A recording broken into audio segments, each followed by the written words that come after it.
Hi everyone! Welcome to our YouTube channel, Research Ready and Student Matters Hub by Doclin. Napanood niyo na ba yung lesson video natin about validation of research instrument? Now, ang video natin ngayon, i-discuss natin ay tungkol naman sa reliability ng inyong research instrument. Magkaiba ang dalawang ito. So, pag sinabi natin validation of your instrument, tinitingnan natin kung adequate yung nilagay natin na material dun sa ating research instrument as to its content, as to its criteria, and as to its construct. Dito naman, ang pag-uusapan natin ay yung reliability ng inyong research instrument. So pag pinag-usapan naman nating reliability ay yung consistency ng results ng inyong test, whether ibibigay ito at so many times. So di-discuss natin yung mga klase ng reliability test na po pwedeng magamit sa inyong research instrument. Pero I would like to emphasize first gaano siya ka-importante kapag ginamit natin siya sa ating research paper. Number one, para sa akin, it ensures consistency. No, if you're going to use it across times or to any individuals, the same results will be given or will be offered. So, napakahalaga ng reliability. Ang ikalawa naman is it increases confidence. So pagka nag-gather tayo ng data, nakakuha tayo ng data sa ating research, particularly quantitative data, na meron tayo, very confident tayo na yung ating data are reliable and we can use it in our research as well as it has its quality because the instrument that we use is reliable or underwent reliability test.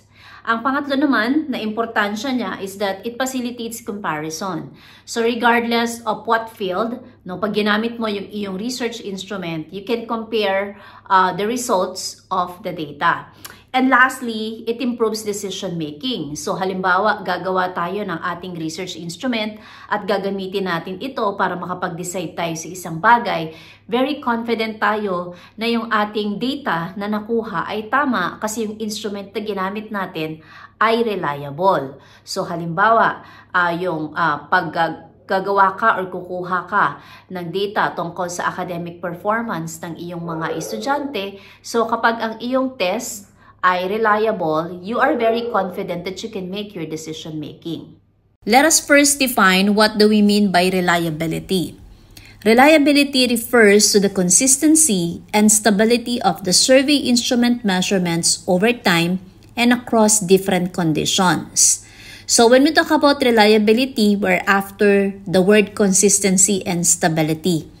Yung laman ng iyong survey instrument, iti-test mo ba siya kung consistent siya at stable ba siya as a survey instrument? Meron tayong methods for reliability. The first one is internal consistency reliability. Ang internal consistency reliability assesses the extent to which items within the survey instrument are correlated with each other, measuring the same construct. They must be correlated with each other. Example, you calculate Cronbach's alpha coefficient for a set of items in a survey measuring organizational commitment kasi gumawa ka ng instrument regarding organizational commitment. At gagamit ka ng Cronbach alpha para ma-measure mo yung internal consistency reliability. Pero syempre, kailangan mo munang i-administer itong instrument mo na to. Pag ang lumabas ay high Cronbach alpha which value above 0.70, it indicates a strong internal consistency among those items.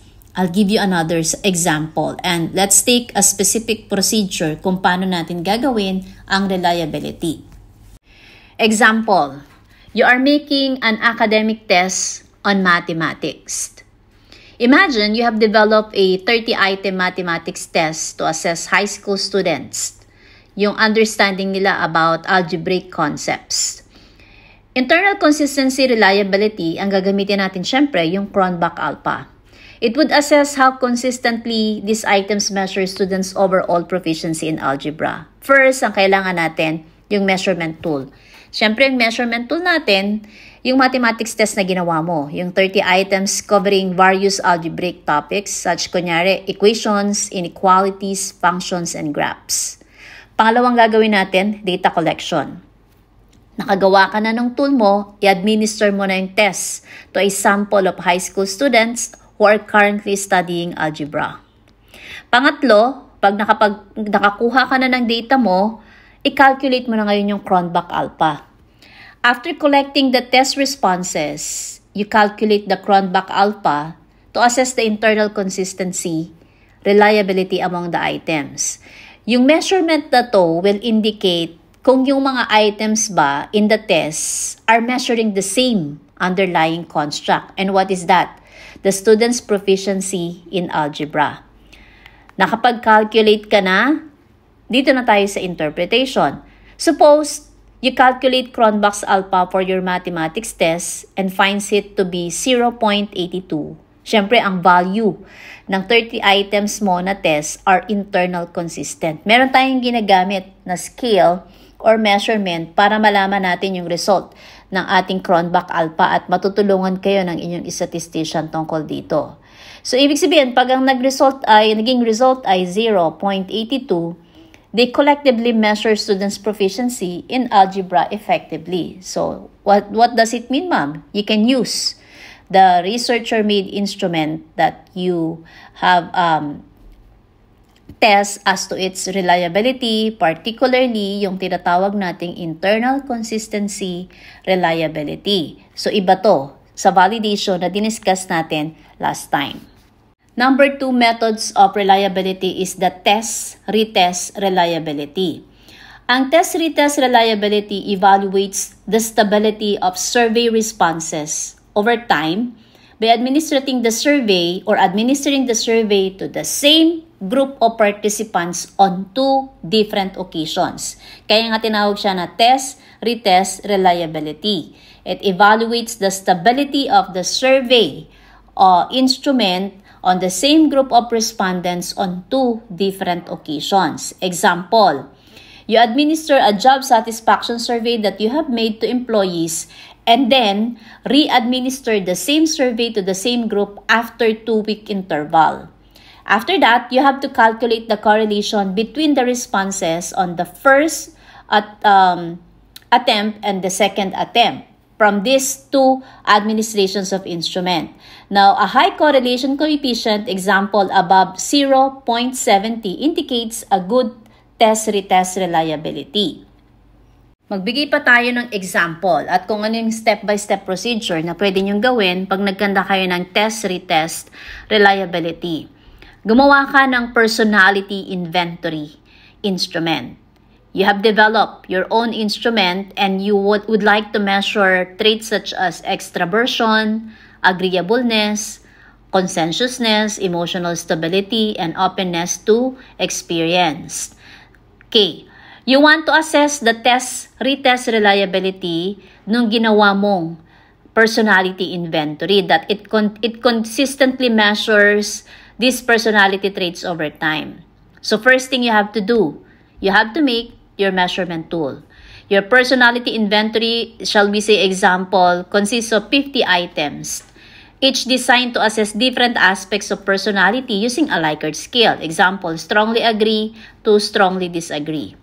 Second, data collection. I-administer mo na yung personality inventory mo to a sample of participants. So example, for 100 individuals at first attempt and then after 2 months, i-administer mo uli yung the same instrument to the 100 respondents.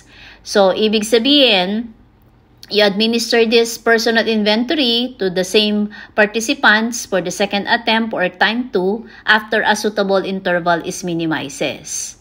Number 3, calculation of test-retest reliability.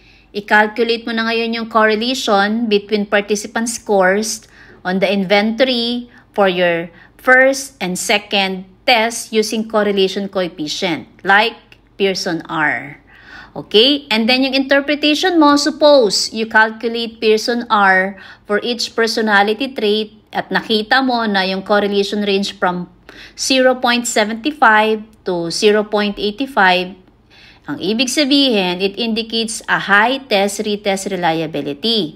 Yung ginawa mong personality inventory instrument consistently measures each trait over 2 time points. So, yun yung pagkakaiba ng internal consistency reliability at saka ng test retest reliability. Na kung tatanungin nyo ako, ma'am, kailan siya ginagamit? Depende yan sa complexity ng inyong research at kung dapat stable talaga at consistent ang inyong research questions. The panel members will also tell you what to do, whether you're going to use this reliability test or this validity test. So, depende yan kung ano yung ipapagawa sa inyo para mapaganda yung inyong research paper. That ends our lesson video on getting the reliability of your research instrument. So, pwede nyo nang gawin yung validity at saka yung reliability test ng research instrument na ginawa nyo or nagkaroon man kayo ng adaptation ng inyong research instrument. So, please like, share, and subscribe our YouTube channel. Also, please watch all the videos in our channel kasi I assure you na lahat ng videos na ito ay makakatulong sa inyo. Maraming salamat din doon sa mga bago pa lang sa ating YouTube channel. So, abangan nyo yung mga lesson videos na susunod pa, lalo na kung kayo ay merong research subject at kailangan nyong matapos ang inyong mga project. Makakatulong sa inyo ang video na to.